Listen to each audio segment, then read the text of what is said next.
ஆம்பளைக்கு சொர்க்கத்தில் இடமேதும் கிடையாதம்மோ.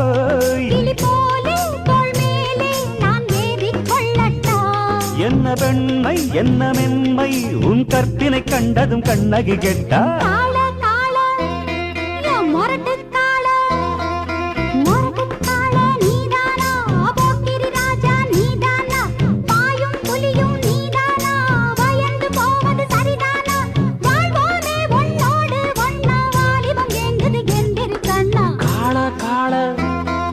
மொரட்டுக்காள மொரட்டுக்காள நான் தாண்டி போக்கிரி ராஜா நான் தாண்டி பாயும் புலியும் நான் தாண்டி பயந்து போக மாட்டேன்.